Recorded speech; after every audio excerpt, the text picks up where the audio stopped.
Imagine this: a broke Marine and his old German Shepherd buy the cheapest, ugliest house in town. The roof is leaking, the walls are moldy, but the dog will not stop scratching at one strange spot on the living room floor. One day, the Marine finally rips up the boards and finds a hidden stairway leading to a secret room that's been locked away for decades. Inside, a metal chest, dusty boxes, and papers that could make him a millionaire overnight. But here's the real twist. What he does next with that money is the part nobody expects, and it has nothing to do with fancy cars or big mansions. If you want to see how one hidden fortune turns into a miracle for veterans, lonely grandparents, and abandoned animals, stay with me till the end. Don't forget to subscribe, leave a comment, and share this story to support the channel. Thank you so much for watching. The outskirts of Flathead County, Montana, never tried to look friendly in late autumn. The sky hung low and colorless, a flat sheet of dull silver pressing down on the dark lines of pine trees that ringed the town. Wind swept through the open fields and along the cracked two-lane road, carrying the smell of cold earth and distant wood smoke. The air had that dry, cutting edge that slipped through jackets and burned the inside of the nose, reminding anyone who stepped outside that snow was only a few storms away.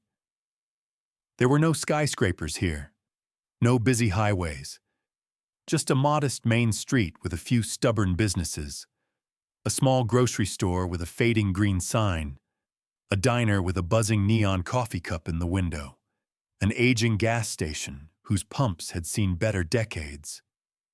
It was the kind of place where winter could feel long and unforgiving, but where people learned to endure. Jack Miller walked along the sidewalk as the wind tugged at his worn canvas jacket. He was in his early 40s, tall and broad-shouldered, with the kind of solid build that came from years of carrying heavy packs and running drills rather than going to a gym. His hair was cut short out of habit, dark brown with a hint of gray at the temples, and his jaw was outlined by a few days of stubble that did little to soften his hard features. A faint scar ran from the corner of his left eyebrow down toward his cheek, a pale, thin reminder of a day he preferred not to revisit. His eyes, a muted hazel, carried the weight of things he had seen as a U.S. Marine. Long patrols in deserts half a world away, nights when the air shook with explosions, days when brothers in arms hadn't come back. Those memories had carved quiet lines around his eyes and left him with a calm, cautious way of moving, as if he was always half aware of exits, cover, and the mood of the people around him. At the end of Jack's leash moved Rex, his German Shepherd, trotting with silent confidence at his side. Rex was a large, muscular dog with a classic black and tan coat, black along his back like a dark saddle, tan on his legs, chest, and the intelligent face that watched everything. His ears stood alert, turning slightly at every new sound, and his amber-brown eyes held a mix of loyalty and sharp awareness. Rex was around 6 years old, no longer a puppy but far from old, with the balanced energy of a dog who knew when to work and when to rest. In the service, Rex had been trained to detect explosives and search for hidden threats. Those years had taught him discipline and caution. Even now, when he walked through a quiet American town instead of a military base, his head turned in small, searching movements, reading the world in scents and sounds. If Jack was the soldier who had been sent home, Rex was the partner who had refused to leave him behind. They weren't strolling for fun. Jack clutched a folded piece of paper in his free hand, a printout from a local listings website he had seen earlier that morning at the library. His savings were thin, a pile of paychecks from temporary jobs, a little bit of separation pay from the military, and almost nothing else. For months, he and Rex had been living out of a small rented room above a hardware store in another town. But Jack was tired of packing their whole life into one duffel bag. He wanted walls he could fix, floors he could walk barefoot on, a roof he could patch on his own. Something that didn't vanish when a landlord decided he wanted higher rent. According to the listing, there was a small wooden house on the edge of town, near the line where the forest began. The price was so low that Jack had checked the number twice, expecting to see an extra zero that wasn't there. The description had been short and blunt. Older property, needs repairs, sold as is, cash preferred. Most people would read that and move on. But for Jack, as is sounded like a challenge he might be able to afford.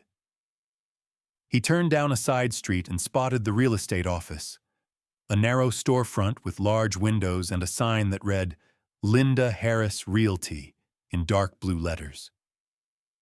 Inside, a woman in her early 50s stood up from behind a cluttered desk as the bell over the door chimed.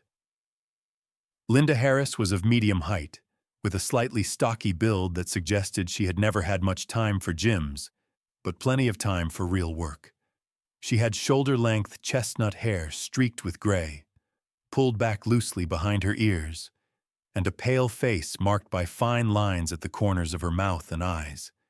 Years of dealing with difficult clients and bad news had given her an expression that rested somewhere between tired and determined.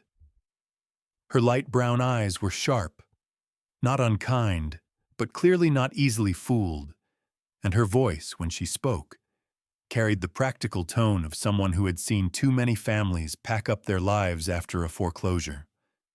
Life in real estate after economic downturns had made her tougher, but not entirely cynical.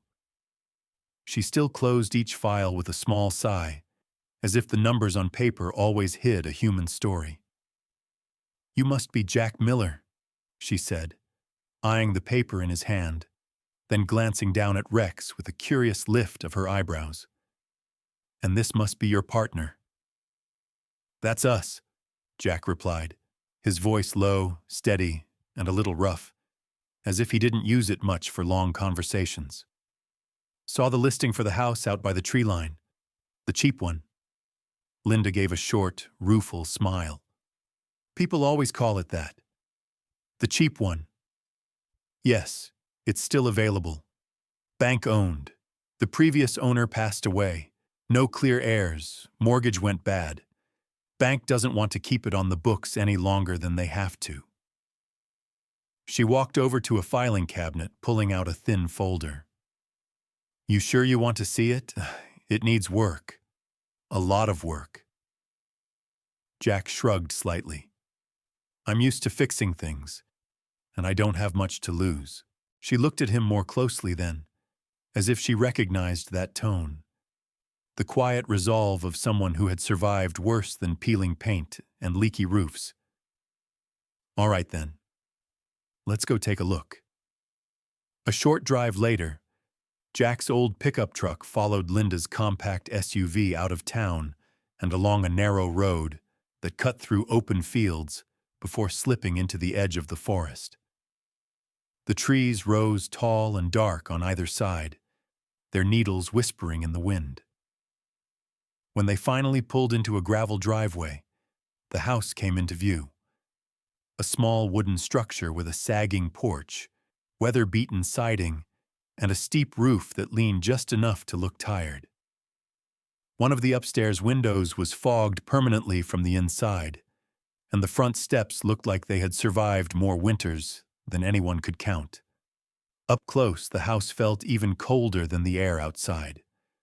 The yard was overgrown with yellowed grass and stubborn weeds, and a narrow, detached garage leaned slightly to one side, its door hanging crooked on rusted hinges.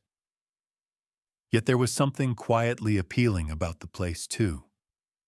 The forest hugged the property from behind, the trees forming a dark, protective wall. From somewhere far off came the faint sound of a river or creek, hidden but constant. Rex jumped down from the truck bed with a thud and immediately began to sniff the air. His nose quivered, head swinging slowly from the house to the garage and back again. His body language wasn't fearful, just intensely curious, as if he could already smell a story written in dust and cobwebs. Inside, the house was dim and cold. Linda pushed open the front door, and the hinges complained with a long, raspy creak. The living room smelled of old wood, mold, and something metallic that Jack couldn't place. The walls were stained, the off-white paint peeling in strips, and one corner of the ceiling showed a brown watermark where the roof had leaked. The floorboards creaked under Jack's boots, some of them soft in places. Still, there was a simple stone fireplace against one wall and two large front windows that, once cleaned, would probably let in a decent amount of light. "This is the main living area," Linda said, her practical tone returning as she pointed things out. "Roof's been patched a few times, but it really needs a proper repair. Plumbing's old. Wiring might not be up to code. The bank will sell it as is. They're not interested in fixing anything." "That why it's so cheap?" Jack asked, running his fingers along the back of a dusty armchair someone had left behind. "That, and the fact that most people don't want to deal with a place like this before winter." Linda crossed her arms, watching him carefully. "The previous owner, a man named Thomas Baker, lived here alone for years. Older guy, kept to himself. When he died, nobody stepped forward to claim the house. So here we are." While they talked, Rex padded slowly around the room, nails clicking softly on the worn boards. He sniffed along the baseboards, then moved toward the center of the living room, where he paused. His ears pricked forward, and he lowered his head, nose pressed close to a particular stretch of floor between the fireplace and the far wall. He sniffed there longer than anywhere else, then scratched lightly at one of the boards with a paw, letting out a quiet, low whine. Not anxious, just insistent. Jack frowned and watched him. "You find something, buddy?" Rex didn't answer, of course, but he circled back to the same spot again, nose working hard, as if some faint scent rose from underneath the wood. Then, as if deciding he had made his point, he turned and trotted toward the hallway that led deeper into the house. Linda raised an eyebrow. "He always like that?" "Only when something smells wrong. Or interesting," Jack said. He used to look for things that could hurt people." They moved through the rest of the house. A small, narrow kitchen with cracked tiles and old cabinets. 2 bedrooms, one completely empty, and the other still holding a dusty bed frame and an abandoned dresser. A bathroom that clearly needed more than a simple cleaning. Every room whispered the same story of neglect and time. Yet underneath the decay, Jack could imagine what the place could be. A solid roof over his head, walls he could repaint, floors he could mend one board at a time. At the back door, they stepped out toward the detached garage. The structure was a simple rectangle of gray wood, its roof slightly bowed, its door stiff but still functional when Jack pulled it up. Inside, dust motes floated in the dim light that slipped through the dirty windows. A cracked workbench hugged one wall, littered with old nails, a rusted hammer, and a few empty jars. Rex walked in ahead of them, inhaling deeply, exploring every corner. He lingered briefly near the back, where the wooden wall met a concrete slab, nose pressed low again. Then he came back to Jack's side, tail wagging once, slow and thoughtful. Linda leaned against the door frame, rubbing her hands together for warmth. "Like I said, it's not pretty, but the bank wants it gone. Cash buyer, quick close, and they're happy." She looked at him directly, her steady brown eyes measuring his reaction. You could probably fix some of this yourself, given enough time. But it won't be easy. Jack stood in the middle of the garage and let the silence stretch for a moment.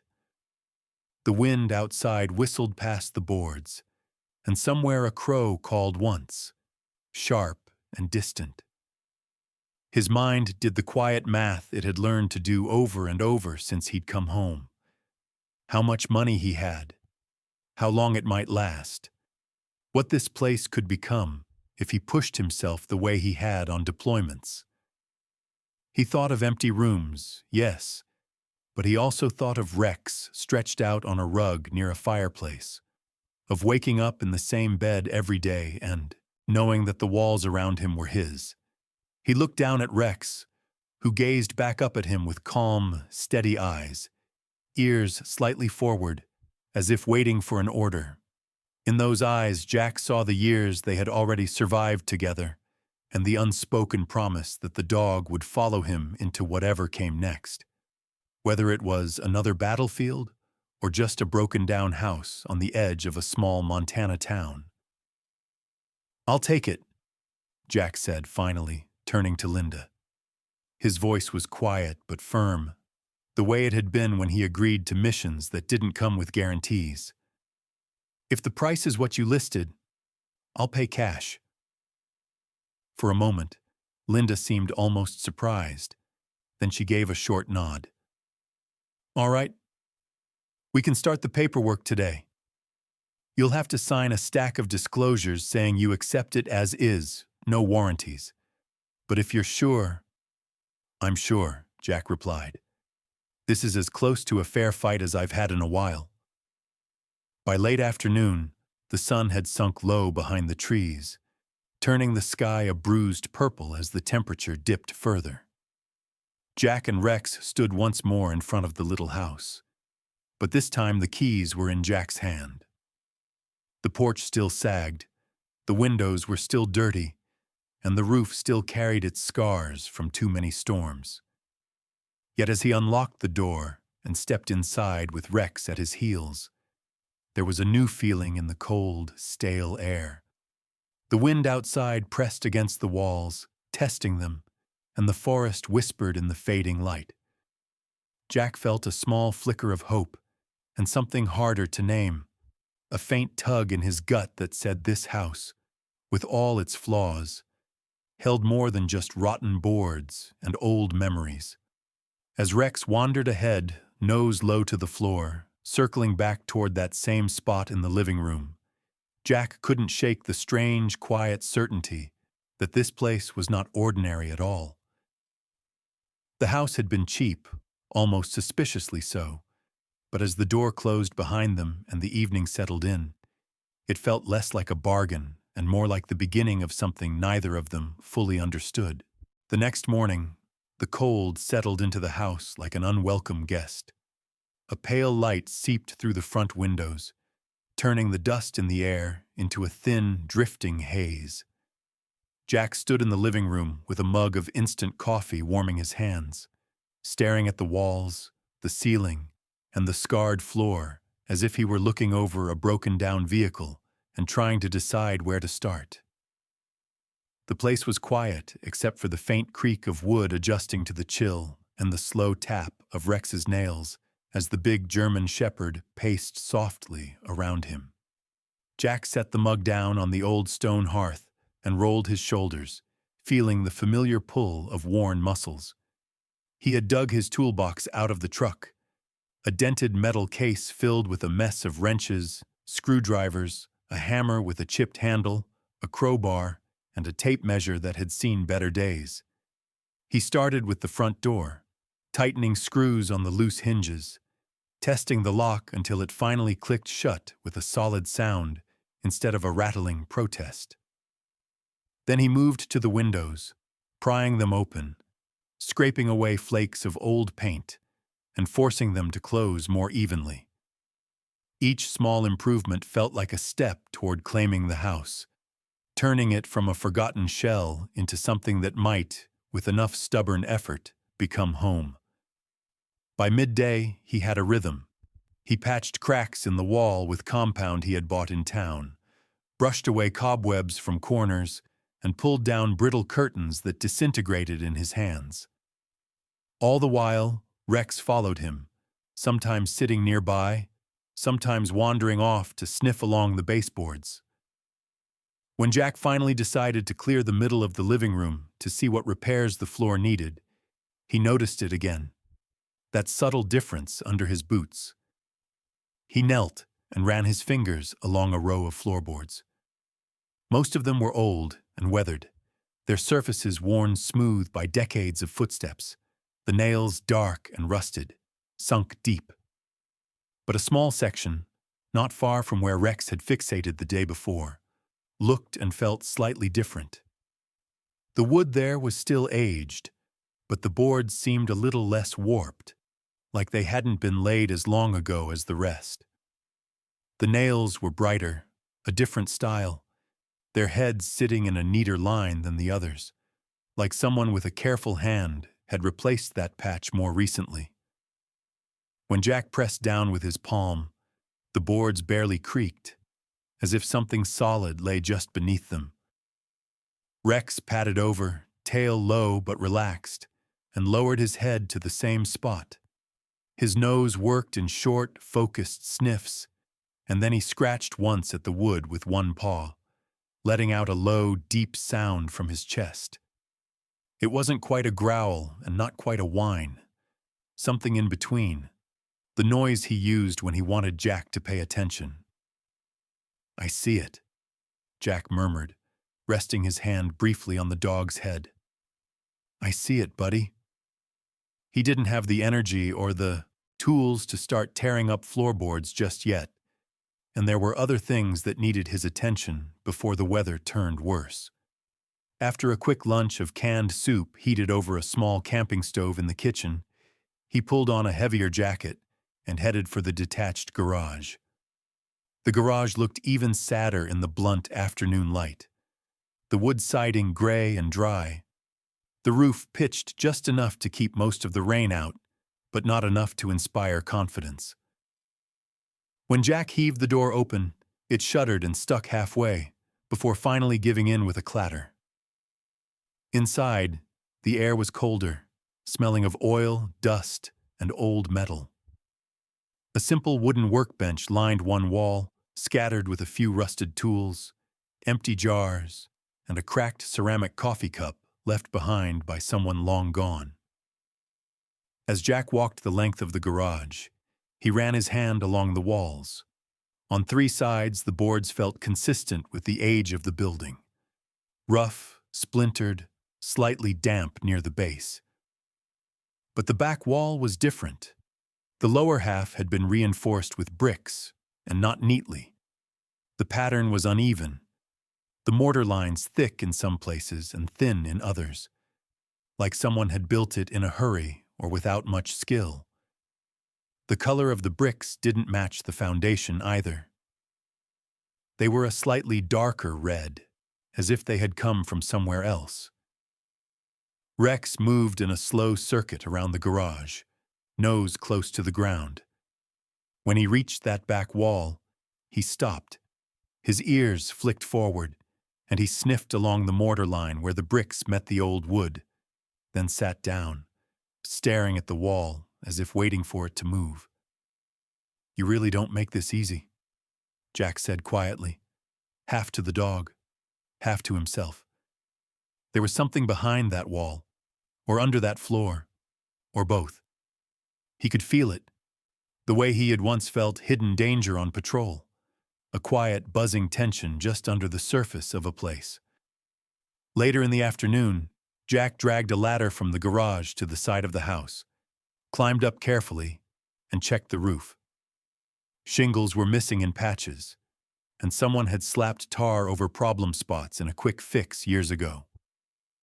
He made note of what he would need to buy, then climbed back down and, for the first time, opened the narrow door in the hallway that led to the attic. The pull-down stairs creaked ominously as he descended them, but they held. He climbed up, the flashlight from his pocket cutting through the darkness. The attic was low and cramped, full of dust that swirled in restless clouds when he moved. The insulation was old and thin, and the beams above his head were laced with cobwebs that clung to his sleeves. Near the far end, stacked haphazardly, were several cardboard boxes, their sides bowed from age and moisture. Some were unlabeled, others had faded handwriting on them. Jack knelt and brushed away dust from the top of one box, squinting at the name written there in shaky letters. T. Baker. Inside, wrapped in brittle yellowing paper, he found bundles of documents, old utility bills, letters, and, in another box, a few leather-bound notebooks and rolled-up sheets of paper that looked like hand-drawn maps. He carried a small stack of the most interesting-looking items back downstairs as evening settled in, the light outside dimming into the blue-gray of early night. In the living room, with Rex stretched out nearby like a watchful shadow, Jack sat on the floor and opened one of the notebooks. The handwriting inside was tight but legible, a little shaky in places but careful. The words of a man who was used to making precise notes.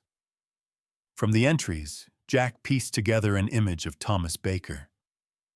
Thomas had been an engineer, the kind of man who spent his life designing things he never saw finished, sitting in offices lit by fluorescent lights, while his ideas were turned into metal and concrete far away.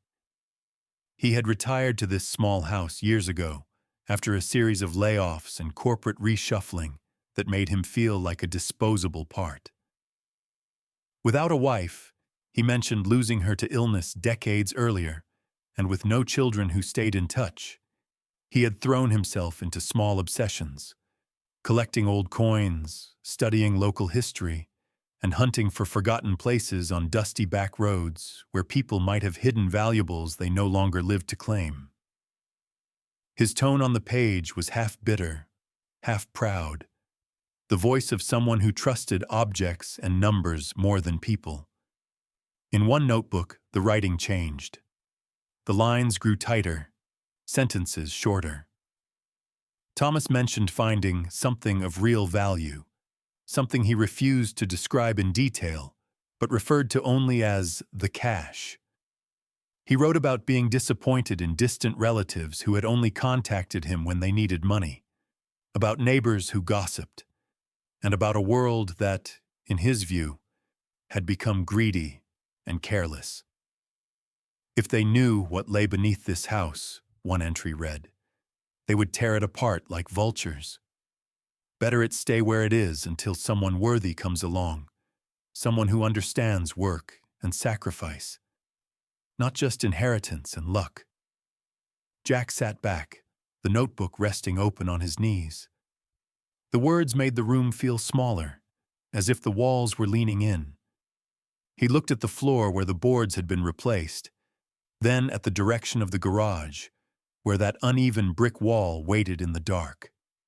Rex lifted his head, as if sensing his unease, and padded over to nudge Jack's shoulder with a cold nose before circling once and settling down again, right on top of that suspicious section of flooring in the living room. The dog lay with his chin on his paws, eyes open, body relaxed but ready, like a guard posted on watch. "I guess you think we're the ones he was talking about," Jack said softly. "The worthy ones." He didn't want to admit, even to himself, how the idea tugged at him. After years of scraping by, after watching friends struck down by random chance in war and others succeed thanks to accident of birth, the notion that there might be something valuable hidden under his feet felt almost like a cruel joke. Yet Thomas's words echoed in his mind. Something of real value, guarded from the greedy. Night thickened outside, and the chill deepened in the room. Jack closed the notebook and set it aside, rubbing a hand over his face. He knew better than to start tearing into floors in the dark, exhausted, with only a flashlight and a tired dog. That was how mistakes happened, Injuries, ruined structures, or discoveries he wasn't ready to face.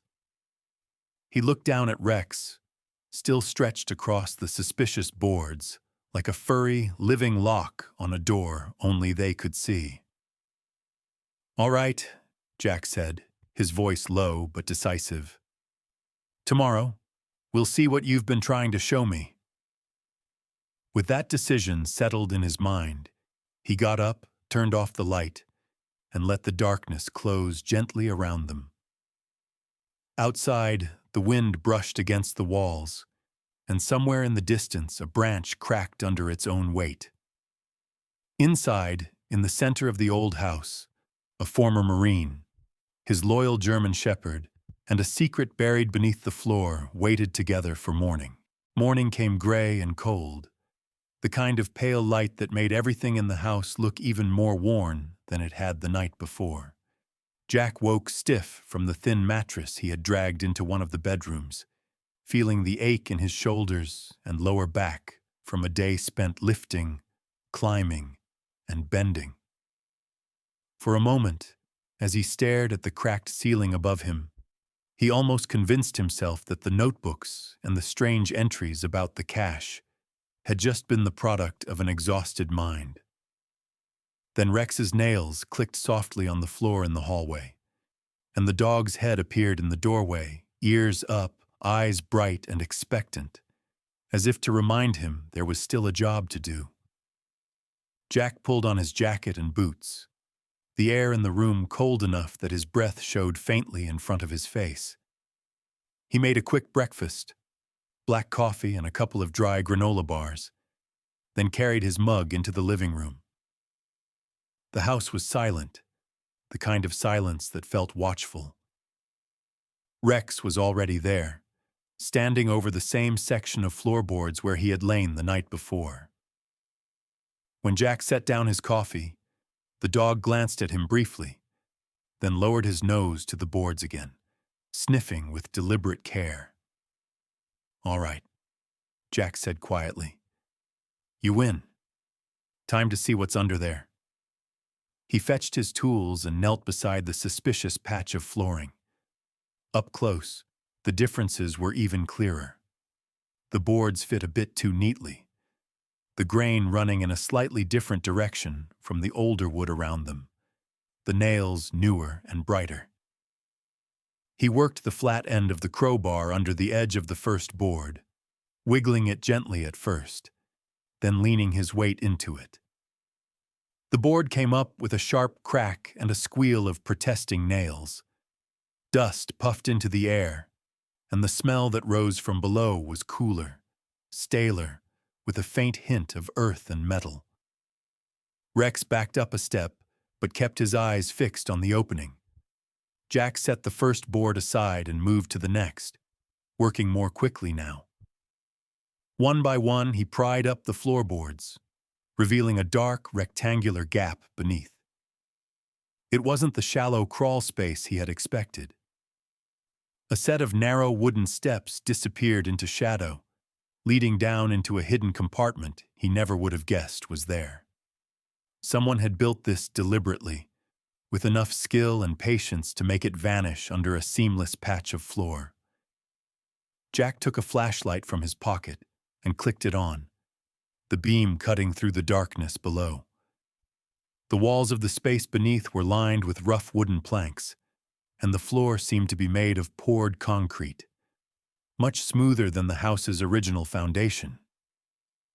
It wasn't tall enough to stand upright in, but it was more than a simple storage pocket. It was a small, carefully concealed room. "Stay," Jack told Rex softly, although he knew the dog would ignore that if he sensed danger. Then he started down the narrow stairs, one hand on the wall for balance, the other holding the flashlight. The air grew cooler with each step, the smell of earth stronger now. At the bottom, he swept the light across the space. In the far corner rested a metal trunk, about the size of a footlocker, its surface dull with age and streaked with patches of rust. The heavy latch was held shut by a padlock, whose once shiny brass had darkened and pitted. Beside the trunk were two small wooden crates, each bound with metal strips and sealed with old wax that had cracked but still clung to the edges. Against the opposite wall lay a cylindrical leather tube, like the kind used by surveyors or architects to protect important documents. Jack crouched, brushing his fingertips over the top of the metal trunk. The chill of the steel bit into his skin. The lock didn't look like it would stand up to much determination. He wedged the tip of his crowbar into the loop, planted his feet on the concrete, and heaved. The lock groaned, twisted, and then snapped with a metallic crack that echoed off the low ceiling. For a moment, he just stood there, listening to the echo fade and to the silence that followed. Nothing moved. The house above remained still. He lifted the latch and pushed the lid open. The hinges squealed, reluctant but functional. Inside, the trunk was lined with faded green felt that had worn thin in places. Neatly arranged within were several small boxes, a few cloth pouches, and a shallow tray at the top, filled with carefully labeled rolls of coins. He picked up one roll and peeled back the brittle paper. Old silver coins glinted dully in the flashlight beam, their worn faces and dates hinting at decades of human hands that had passed them along before they ended up here. Beneath the rolls of coins lay a bundle of small rectangular bars, wrapped in tarnished cloth. When he unwrapped one, the cloth fell away to reveal a solid silver bar, stamped with a mint mark and a serial number. There were more than he could count at a glance.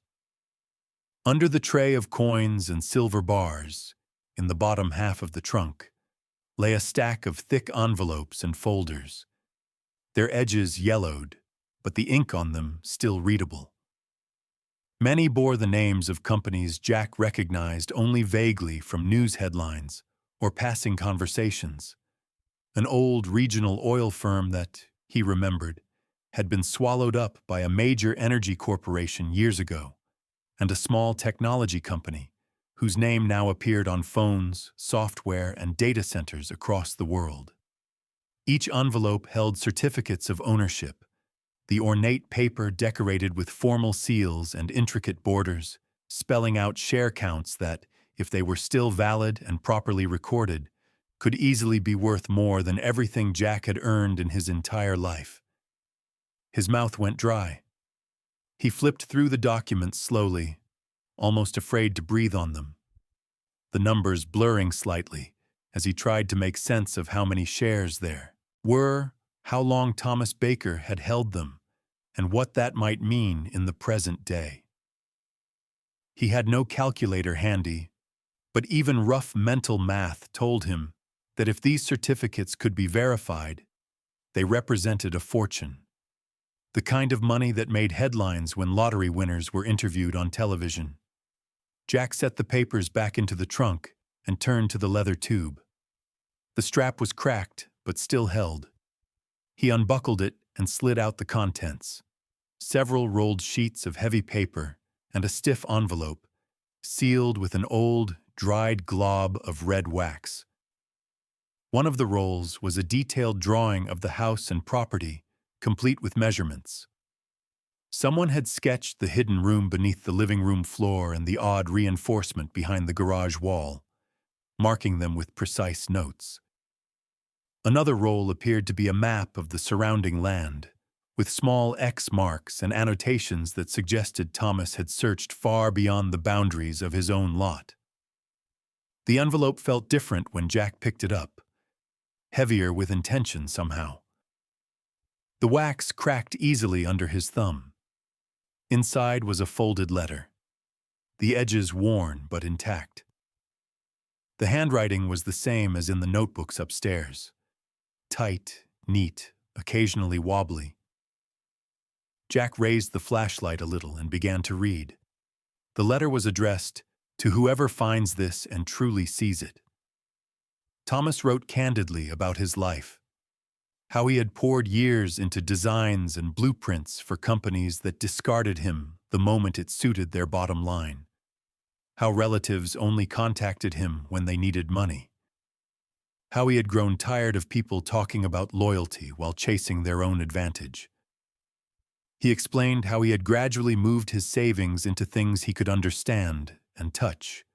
Silver, stocks in companies whose technologies he believed in long before the market did, and a few collections built from careful trades and quiet purchases. He had no one he trusted to leave them to, so he chose a different approach.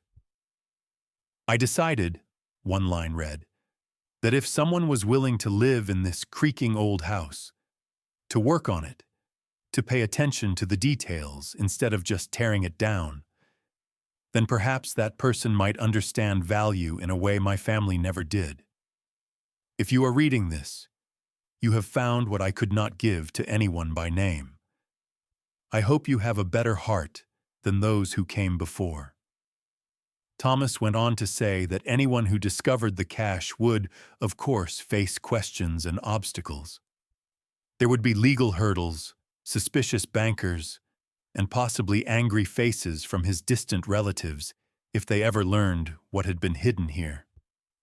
But he insisted that he would rather entrust his life savings to a stranger guided by patience and hard work than to people who saw him as nothing more than a checkbook.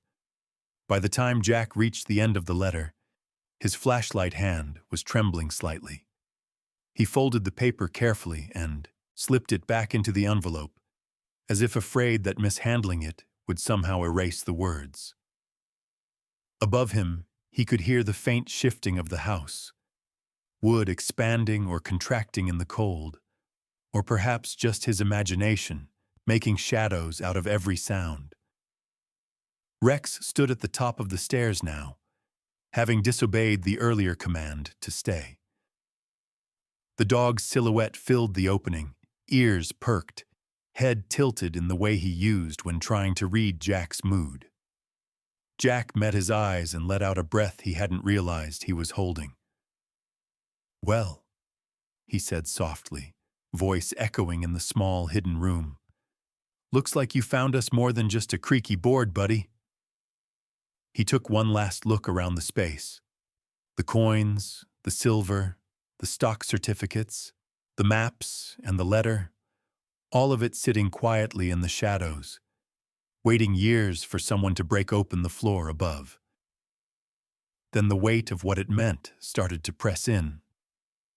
A former Marine with barely enough savings to buy a broken-down house was now standing on top of a fortune large enough to change his entire life. And with that realization came another, darker one. Anything this valuable, once brought into the light, would not stay simple or safe for long. He closed the trunk carefully but didn't lock it, gathered the letter and a few key documents, and climbed back up the narrow stairs into the living room. The boards around the hole looked ordinary again, but the house no longer felt like just old wood and faded paint. It felt like a vault that had finally been opened. Rex stepped aside to let him pass, then moved back to Jack's side, tail giving a small, slow wag. The dog's posture was relaxed, as if, in his own way, he believed the mission was complete. Jack stood in the center of the room, the papers in his hand, the cold creeping through the open gap in the floor, and understood that everything had changed. He was no longer just a man with a cheap house and a loyal dog. He was a man sitting on a secret that could make him rich, and that could bring more trouble than any deployment he had ever known. The heater in Michael Grant's office rattled in the corner, fighting a losing battle against the creeping cold of early winter. Outside the narrow window, the sky over town was a dirty white. Clouds pressed low and heavy, promising snow. Inside, the air smelled of old paper, coffee gone lukewarm, and the faint lemon of furniture polish that had long since soaked into the wood. Jack sat in a chair that was a little too small for his broad frame, shoulders tense beneath his jacket. while Michael studied the documents spread out on his desk, as if they were a live explosive that might go off if he blinked too fast. Michael was in his late 30s, with a lean build that suggested years of sitting behind a desk rather than lifting lumber. His dark blonde hair was combed neatly, though one stray lock kept falling toward his forehead, refusing to obey. Rectangular glasses framed sharp blue eyes that moved quickly over the text, alert and skeptical, like a man who'd seen too many people try to game the system and fail. A faint shadow of stubble along his jaw hinted at long hours, and the permanent crease between his brows spoke of a career spent untangling other people's mistakes. He had the cautious politeness of someone who wanted to help, but had learned not to promise miracles. "These certificates," Michael said at last, tapping one carefully with the tip of his pen. "They're old, but not ancient. The paper, the printing, the seals, that all looks legitimate. We'd still have to verify with the transfer agents and the companies involved, of course, but—" He exhaled, a quiet whistle. "If these are what they appear to be, you're sitting on a very large stake in some very valuable corporations, Mr. Miller." "Jack is fine," Jack said, his voice flat with the kind of restraint that kept panic and hope in check. "What about the fact that they were hidden under my floor instead of in some safe deposit box?" Michael leaned back, lacing his fingers together. "That's where it gets complicated. Legally, we're looking at something between abandoned property and an unclaimed estate. If we can show that Thomas Baker had no valid living heirs who inherited through a will, or that any supposed heirs never asserted their rights and the property effectively reverted to the house, then, yes, there is a path for you to claim it as the current lawful owner of the real estate. But—" He held Jack's gaze. "It won't be simple. The bank, probate court, maybe even the state will want their say. And anyone who thinks they're related to Baker might come out of the woodwork once word gets around." "I don't plan on telling anyone," Jack said. Michael gave a short, humorless laugh. "In a town this size? You came to see me. You bought the old Baker place for cash. Someone at the courthouse noticed. Someone at the diner will hear about it. People talk. They don't even need the facts. Just a hint that something interesting is happening." He grew serious again.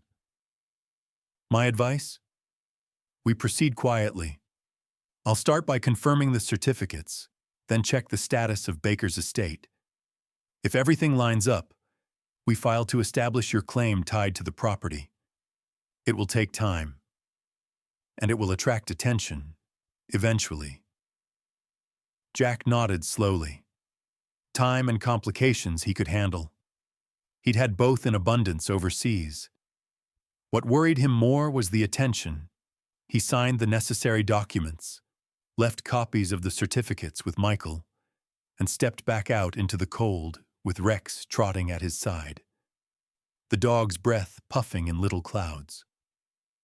For a few days, nothing obvious changed. Jack worked on the house, patching the hole in the floor with new boards he cut and fit himself, hauling debris out to the side of the yard, sealing drafts around the windows. But whispers traveled through town faster than any truck. People who had barely noticed the quiet ex-Marine and his German Shepherd suddenly began to look a little too long when he walked into the hardware store. Conversations at the diner would drop to a murmur when he entered to grab coffee. The first crack in the thin wall of privacy came in the form of a knock on his front door one afternoon, as gray clouds rolled in low over the treetops. When Jack opened it, an older woman stood on the porch, clutching a casserole dish with a faded floral pattern. She was in her early 60s, short and round-shouldered, with thinning gray hair pulled back into a loose bun. Her cheeks were ruddy from the cold, and a network of fine wrinkles spread from the corners of her pale blue eyes, the kind formed from years of squinting in sun and smiling at other people's children. "Afternoon, Mr. Miller," she said, voice soft but edged with the sharp curiosity of a seasoned gossip. "Name's Helen Dwyer. I live 2 houses down, with the green mailbox." She lifted the dish slightly. "Thought you might like something warm. Heard you were working so hard on the old Baker place." Jack accepted the casserole with a nod and a polite thanks.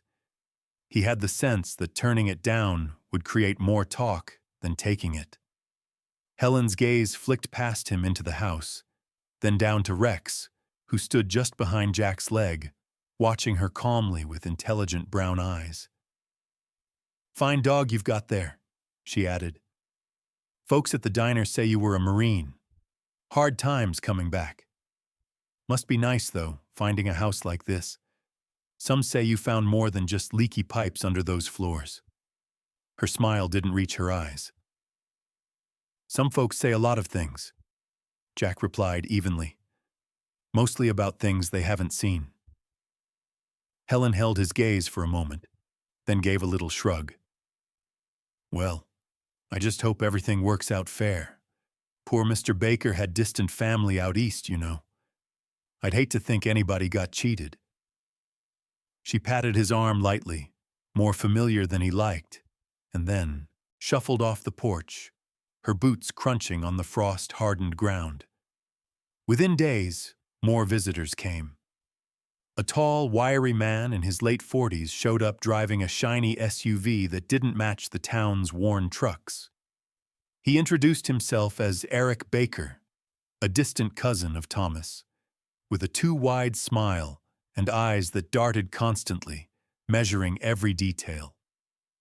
His hair was dark and slicked back, his jaw clean-shaven, but the way he held his shoulders had the coiled tightness of someone used to bargaining hard and walking away when it suited him. He spoke about family legacy and what Thomas would have wanted, while avoiding any mention of why he'd never set foot in the house until rumors of hidden money began to circulate. Jack kept the conversation short, standing in the doorway with Rex beside him, the dog's body angled slightly forward in a protective stance. When Eric tried to step inside just to look around, Rex let out a low, unmistakable growl, deep and warning. Jack laid a hand on the dog's neck, but didn't tell him to stop. "Like I said," Jack told Eric, his tone calm but hard, "I bought this house from the bank. If you think you've got a claim, you can talk to my lawyer. Until then, you don't come in." Eric's smile thinned. "Lawyers complicate things," he said. "Sometimes it's easier to settle quietly. People who come into sudden opportunities don't always know how dangerous it can be to hold on too tight." He let the implication hang in the air, then turned and walked back to his SUV, tires spitting gravel as he drove away. Nights grew colder.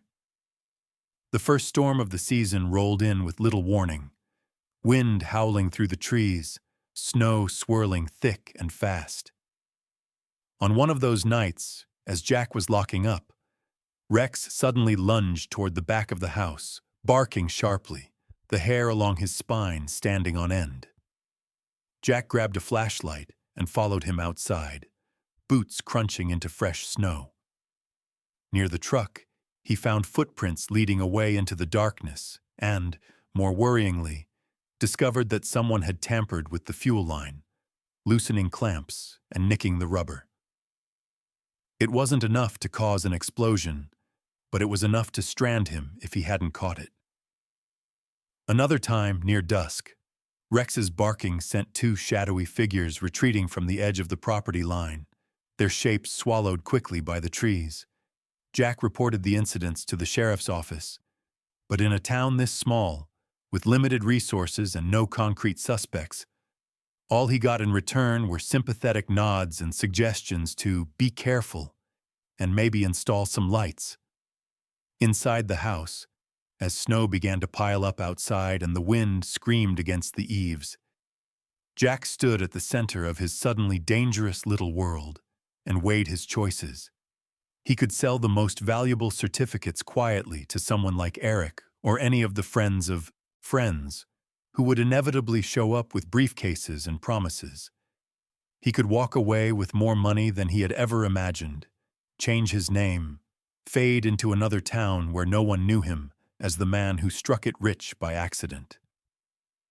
Or he could follow Michael's slow, legal path, bring the fortune into the light, accept the court hearings, the questions, the threats, and figure out how to use such wealth in a way that didn't shame the memories of the men and dogs who never came home. That night, with the storm at full strength, Jack sat on the floor near the old stone fireplace, watching the flames dance and cast shifting shadows on the walls. Rex lay curled beside him, head resting on Jack's thigh, eyes half closed but ears still tuned to every sound outside. The heat from the fire pushed back the worst of the cold, and for a few quiet minutes the house felt less like a battleground and more like a refuge. Jack's thoughts drifted back to sand-blasted outposts and dim barracks, to names on memorial walls and folded flags handed to families who had lost everything for nothing that looked like silver bars or stock certificates. He remembered other dogs too, loyal, eager, brave, some of whom had run into danger and never run back out. The weight of the papers he'd left locked in a metal box upstairs felt small compared to those memories. Rex shifted, letting out a soft sigh, and Jack absently scratched behind the dog's ear. "It was never just about the money, was it?" he murmured. He could almost hear Thomas Baker's bitter, careful handwriting whispering from the past, asking whether the finder of this treasure would be any better than the people who'd disappointed him. As snow built up against the walls and the wind rattled the windows, Jack understood with a clarity that cut deeper than the cold. The real test waiting for him wasn't how rich he could become, but what kind of man he chose to be once he had the chance. The true treasure in front of the fire wasn't hidden under the floorboards anymore. It was the chance to turn someone else's secret fortune into something that honored sacrifice, loyalty, and the quiet courage of those who had never gotten a second chance. By the time winter began to loosen its grip on the town, the world inside Jack's life had changed in ways he was still struggling to absorb. The snowbanks along the roadside had shrunk into dirty piles of ice, and the trees around the old Baker place were tipped with the first hints of green. Months of paperwork, phone calls, and quiet meetings with Michael had turned what had once been a hidden trunk in a secret room into official numbers on statements and legal documents with Jack's name printed clearly across the top. The hearings had been tense, but, in the end, straightforward. Michael produced deeds, bank records, and Thomas Baker's notes. Eric's half-hearted attempts to claim a share crumbled under the weight of his own absence from Thomas's life. When the last signature dried, the fortune no longer belonged to a ghost. It belonged to a former Marine and his German shepherd, who had walked into this house with nothing but a tired pickup, a few tools, and a stubborn desire to make something of a broken place. Jack did not rush out to buy a new truck or a bigger house on a hill. The first thing he did was quieter. He paid off every remaining debt he had, opened a modest account that would see him and Rex through the rest of their lives without fear of empty cupboards, and bought a proper bed to replace the thin mattress he had dragged from room to room. He invested a portion of the money carefully, following Michael's counsel, setting aside enough so that even if storms came again, economic or otherwise, he and Rex would not be tossed back into the same sea of uncertainty they had crawled out of. The rest, he kept in his mind as already spoken for, even before anyone else knew it. The renovation began in earnest once the ground thawed. Contractors and volunteers came and went, trucks raising brief clouds of dust as they rumbled up the gravel drive. The main contractor, a broad-shouldered man named Dave Carlin, looked like he had been carved out of old lumber himself. Early 50s, thick gray beard, weather-beaten skin, hands like knots of rope from decades of carpentry and construction. Dave was gruff on the surface, his voice gravelly and his brow permanently furrowed, but there was a steady kindness in the way he spoke to his crew, and a quiet respect in the way he listened when Jack described what he wanted the house to become. Years ago, a fall from a second-story scaffold had left Dave with a limp and a lingering fear of heights. It had ended his days of scrambling nimbly across roofs, but turned him into the kind of foreman who watched every detail from the ground with extra care, determined that no one under his command would repeat his mistake. Together, Jack and Dave walked the property, planning ramps instead of steep steps, widening doorways to fit wheelchairs, reinforcing the floors to handle extra beds. The once sagging roof was stripped and rebuilt, insulation stuffed into walls that had once leaked more cold than they blocked, new windows installed that let in wide, warm sheets of light. The old, drafty bedrooms were transformed into simple, clean, dorm-style rooms with sturdy beds, warm blankets, and dressers that actually slid open without complaint. The living room, where Rex had once paced over a secret no one else could see, became the heart of the house. A large common area with worn but comfortable couches, a long table for shared meals, bookshelves salvaged from a closing library, and a corner where a small coffee station murmured quietly throughout the day. The detached garage, once leaning and half abandoned, was straightened, re-roofed, and divided into two sections. One was turned into a small workshop, with tools neatly hung on pegboards, benches cleared for projects. The other was lined with insulated kennels and heated pads, a safe space for rescued dogs and cats to sleep out of the wind. Rex walked through the finished space one afternoon, nose dipping into each kennel, tail wagging slowly as if inspecting the quarters for future guests. Word spread again, but this time the whispers were different. People still talked at the diner and the grocery store, but the edge of suspicion had given way to curiosity, and eventually, admiration. The House of Hope, as someone in town called it, Ngoi Nha Hi Vong, Jack wrote quietly on a small plaque by the door, was no longer just the old baker place with rumors under the floorboards. It was becoming something new. The first man to move in was a veteran named Frank Navarro. Frank was around 60, with a thick, uneven gray beard and deep lines etched into his dark olive skin from years of sun and worry. He was shorter than Jack, but still broad in the shoulders, though his posture had a slight slump, like life had put too much weight on him for too long. His eyes, a soft brown, carried the haunted, far-away look of someone who had seen too much and spent too many nights trying not to remember it. He arrived with everything he owned shoved into 2 garbage bags and a faded backpack, his boots worn almost to the sole. A series of bad breaks, injury, medical bills, a fire that had gutted the small apartment building he'd lived in, had left him drifting from shelter to shelter, never quite able to climb back to solid ground. Around people, he was quiet and careful at first, answering questions in short sentences.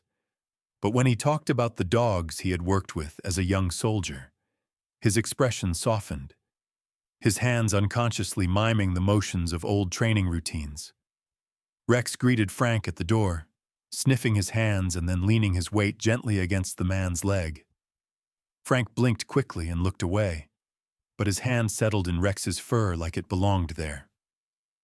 Later that night, Jack found him asleep in one of the new beds, still wearing his boots. one hand resting lightly on the edge of the mattress, as if ready to be kicked out at any moment. A week later, an elderly widow named June Palmer moved in. June was small and fragile-looking, with fine white hair always pinned up in a loose twist, pale skin almost translucent with age, and eyes the color of rain clouds that still sparkled with a sharp humor when she spoke.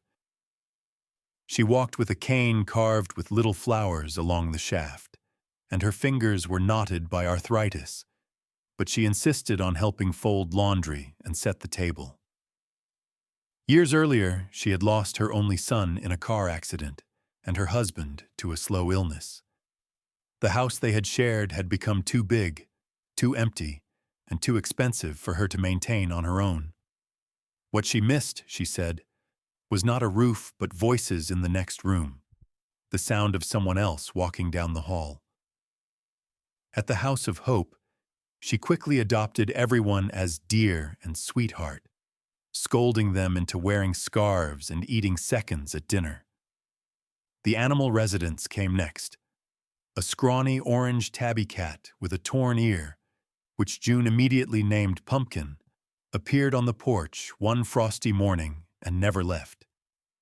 A skittish black and white mixed-breed dog, about 2 years old, arrived through a local rescue that had heard about Jack's plans. The dog had a limp from an improperly healed leg, but eyes that followed people hungrily, desperate for approval. Rex accepted them all with the calm authority of an older working dog who had seen chaotic places and was grateful for this quieter assignment. He moved among them like a patient sergeant in a strange little unit, greeting new arrivals, intervening gently when a food bowl caused tension, choosing his sleeping spot where he could see both the front door and the common room at once. In parallel with the house, Jack and Michael worked together to establish a small foundation, funded by a significant portion of the fortune Thomas had left behind. The foundation's mission was simple: assist former Marines and other veterans who had fallen through the cracks, and fund the care and training of German shepherds and other working dogs transitioning out of service. Grants began to go out quietly. A month's rent here, a medical bill there, support for a program that paired older rescue dogs with older veterans who needed companionship. Jack refused to let his name be the focus, insisting the foundation be named after no one in particular, only bearing a logo that included a Marine-style emblem and the silhouette of a German shepherd standing tall. One afternoon, when the renovations were fully complete and the house hummed with a gentle, lived-in energy, Linda drove up the now smooth driveway. She stepped out of her sedan and stood for a moment, taking in the fresh paint on the siding, the new roofline, the ramp leading up to the front porch.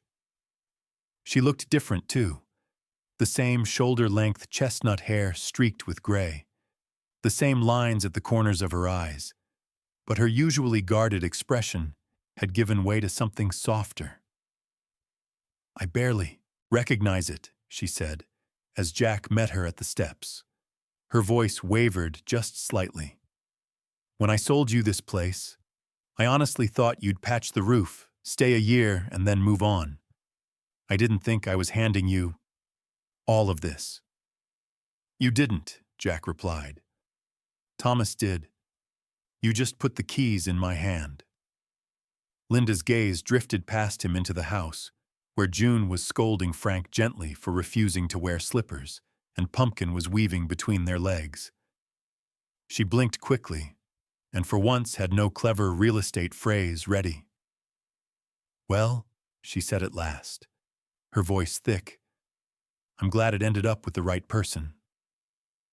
As evening settled in and a light snow began to fall again, soft and slow this time, Jack stepped out onto the front steps and sat down, his breath puffing in small clouds. Rex came to him immediately, circling once before lying down with his head resting on Jack's thigh, eyes half closed, ears still tuned to the house behind them. Warm light spilled from the windows, casting a golden glow onto the fresh dusting of white.